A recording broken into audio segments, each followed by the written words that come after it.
अस्सलाम वालेकुम दोस्तों, आप देख रहे हैं रिलायबल वर्ल्ड और मैं हूं अंसर सियाल। दोस्तों, अमेरिका अफगानिस्तान से जा तो चुका, लेकिन 9/11 के बाद उसको इस वक्त सबसे बड़े इंटेलिजेंस फेलियर का सामना है।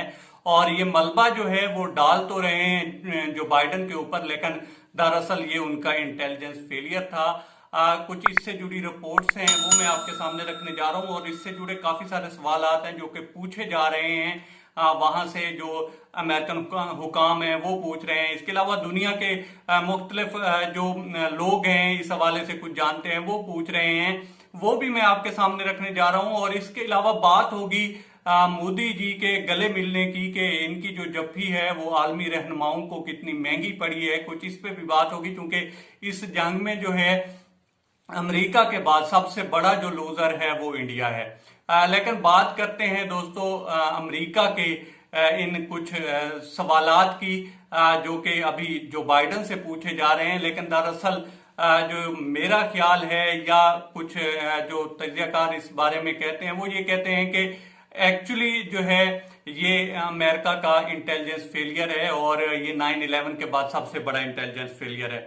एक तो अमेरिका को ये अंदाजा नहीं था कि तालिबान जो हैं इतना जल्दी कब्जा कर लेंगे, क्योंकि जो इंटेलिजेंस रिपोर्ट्स थी वो उनको ये बताती थी कि 1 साल तो कम से कम लगेगा तालिबान को हुकूमत तक पहुंचते पहुंचते, या मुकम्मल अफगानिस्तान पे कब्जा करते करते। ये बहुत बड़ा उनके लिए सवाल है कि इतनी जल्दी तालिबान जो हैं वो यहां तक पहुंचे कैसे। दूसरे नंबर पे जो बहुत बड़ा सवाल है वहां के लोग भी पूछ रहे हैं, या वैसे जो है आलमी मीडिया है, या वैसे पूछा जा रहा है, वो ये है कि उनके जहन में या अमेरिकन के वहमो गुमान में भी नहीं था कि जो तालिबान हैं उनमें इतने वेल ट्रेन लोग हैं कि वो जहाज भी चला सकते हैं, या जहाज तो दूर की बात वो फाइटर जेट भी चला सकते हैं। आपने दोस्तों चलते देखे भी होंगे, कुछ उनके कब्जे में है तो उन्होंने चलाए भी। तो उनको ये समझ नहीं आ रही कि इन लोगों ने ट्रेनिंग कहां पे हासिल की। ये एक अलग बात है कि कुछ लोग कहते हैं कि ट्रेनिंग भी इन्हीं के पास ही वो जो है हासिल करके गए हैं, और जिनको उन्होंने ट्रेनिंग दी फौज समझ कर, तो उनमें से कुछ तालिबान भी निकले। खैर, इसकी अभी जो है आगे जाकर कुछ अरसे बाद ये सारी चीजें अनफोल्ड होंगी तो पता चलेगा। बहरहाल ये एक बहुत बड़ा सवाल है इस पूरे सिनारियो में कि इतने वेल ट्रेन लोग जो हैं वो तालिबान के पास कहां से आ गए। तीसरा जो उनके पास जो सवाल है या उनके जहनों में जो है इस वक्त सबसे ज्यादा खलल डाल रहा है वो ये है कि उनको ये समझ नहीं आ रही कि इतने ज्यादा रिसोर्सेज जो हैं वो कहां से आ गए तालिबान के पास। क्योंकि उनको तो लगता था कि ये उजड़े पुजड़े लोग हैं, इनके पास ना तो इतना असला होगा, ना इनके पास इतने रिसोर्सेज होंगे, तो ये इतने जल्दी आगे बढ़ नहीं सकते, और इनको बड़ा अरसा लगेगा आगे बढ़ते बढ़ते, या उठते उठते अपने आप को संभालते भी बड़ा टाइम लगेगा। तो उनको ये समझ नहीं आ रही कि ये इतनी ताकत और पैसा उनके पास कहां से आ गया कि उन्होंने जो है यहाँ पे तसल्लुत ही जमा लिया। चौथा जो है उनको ये समझ नहीं आ रही कि ये जो तालिबान हैं वो इतनी जल्दी अपनी इमेज बिल्डिंग कैसे कर गए, क्योंकि उनके पास ये रिपोर्ट्स थी, उनको बताया जाता था या अमेरिकन हुकाम को बताया गया था कि यहाँ पे जो मकामी लोग हैं वो फाइट करेंगे, और जो तालिबान हैं वो इतनी जल्दी एक्सेप्टेबल नहीं होंगे मकामी जो लोग हैं उनके लिए, और इनके खिलाफ एक जिद्दोजहद होगी, तो इतना जल्दी ये आगे नहीं बढ़ने वाले। लेकिन तालिबान ने इस तरह से इमेज बिल्डिंग की है अपनी इस दौरान कि अब लोग जो हैं उनको वेलकम भी लोगों ने किया। बहुत सारी जो फौज थी तालिबान की उन्होंने हथियार फेंके, वो उनके साथ जाकर मिले। तो ये बहुत बड़ी जो है अमेरिका के लिए बहुत बड़ा सवाल है कि इतने जल्दी उन्होंने इमेज बिल्डिंग कैसे कर ली कि आप लोग जो हैं उनको इतना जल्दी जो है एक्सेप्ट भी कर रहे हैं और वो यहां तक पहुंच गए हैं। तो ये सारे सवाल हैं अमेरिकन जो हैं वो एक दूसरे से भी पूछ रहे हैं और दुनिया से भी पूछ रहे हैं। लेकिन अगर आप हम बात करें दूसरे बड़े लूजर की, तो वो दोस्तों इंडिया है।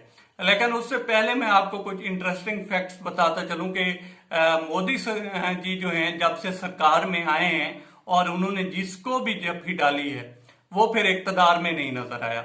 आप शुरू कर लें मियां मोहम्मद नवाज शरीफ साहब से कि उसको जप्फी डाली तो उसका हशर देख लें।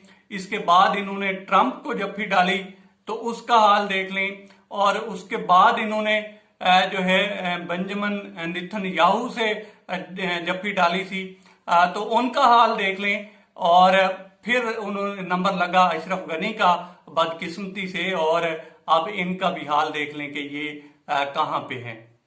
तो मोदी जी ने जिसको भी जप्फी डाली है वो उसका कबाड़ा ही हुआ है और वो गवर्नमेंट से गया ही गया। तो आप देखते हैं कि अगला नंबर किसका लगता है। वैसे इमरान खान साहब को तो इनसे बहुत ज्यादा बच कर रहना होगा।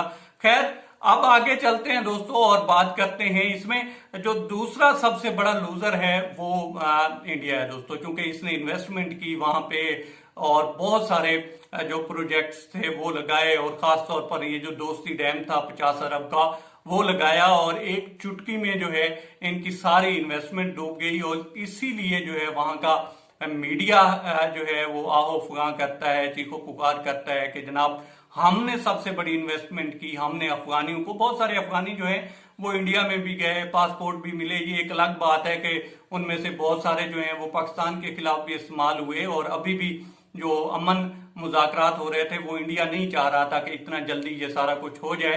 खैर जो सबसे बड़ा दूसरा लूजर है अमेरिका के बाद दोस्तों वो इंडिया है। और अब इंडिया की जो डिप्लोमेसी है या उनका भी एक दूसरा इंटेलिजेंस फेलियर है उस पर भी बात हो रही है। और यहां से जो इंडिया है वो अपना बचा खुचा भी जो अमला था या उसे जो भी कह लें उसको भी निकाल रहा है और यहां से ले जाने की कोशिश कर रहा है, जिसमें वो साफ जाहिर है अभी कामयाब भी होंगे और निकाल भी लेंगे, जिसकी कोशिश में वो लगे हुए भी हैं। अब आ जाते हैं दोस्तों, कुछ मैं आपको तस्वीरें दिखाता हूं कि जो लोग कहते थे या अभी भी कहते हैं कि जीत और हार में क्या फर्क है। तो ये पहली तस्वीर आपकी स्क्रीन पे दोस्तों, इसको आप देखें और आप अंदाजा लगाएं कि ये जीत किसकी हुई है और हार किसकी हुई है। तालिबान आज भी उसी मकाम पे खड़े हैं जिस मकाम पे जो है अमेरिका आकर उनको डिस्टर्ब उसने किया था, और विक्ट्री आज भी तालिबान की है। वो इसी पर्दे के लिए बात करते थे, इसी हिजाब के लिए बात करते थे, और जो खवातीन हैं उनको देख लें, इवन रिपोर्टर्स भी हैं तो वो भी हिजाब करके आई हुई हैं। तो ये एक उनकी जिद्दोजहद थी, आज भी वो अपने विक्ट्री स्टैंड पे खड़े हुए हैं। दूसरी तस्वीर ये देखिए दोस्तों, और ये आप देखिए कि तालिबान ने कितनी सम्माने के साथ साथ तरक्की की है, और उनको अब समझ आ गया है कि जो औरतें हैं, खवातीन हैं, उनका मुआशरे में क्या मकाम है, और उनका मुआशरे में जो काम करना है, नौकरी करना है या हाथ बटाना है वो कितना लाजमी है। ये तस्वीर बताती है कि उनको समझ आ गई है कि अब वो दौर नहीं रहा, और उस तरह से पाबंदियों से ये दुनिया और इसमें रहस्य जो बाकी मामलात हैं वो नहीं चल सकते औरत का साथ या हाथ बटाने के अलावा। तो उनको ये चीज भी समझ आई है, और ये भी एक अलामत है तालिबान की प्रोग्रेस की, उनकी जो उनमें इम्प्रूवमेंट आई है उसकी। तो ओवरऑल जो सिचुएशन है वो 2-3 मुल्कों के लिए तो कुछ ज्यादा अच्छी नहीं है। उसमें अमेरिका भी है, इंडिया भी है, और इनके भले ही वो अपने लीडर्स पे इस सारी चीज का मलबा डालें, लेकिन एक्चुअली उनका इंटेलिजेंस फेलियर था, और तालिबान ने भी इस दौरान बहुत ज्यादा जो है अपने आप में इम्प्रूवमेंट लाई है। अब तक इतना ही। आप दोस्तों से रिक्वेस्ट है कि आप हमारे चैनल का विजिट करें, और अगर आपको हमारे चैनल का कंटेंट पसंद आए तो इसे सब्सक्राइब करें। ताउन के लिए शुक्रिया दोस्तों। अल्लाह हाफिज।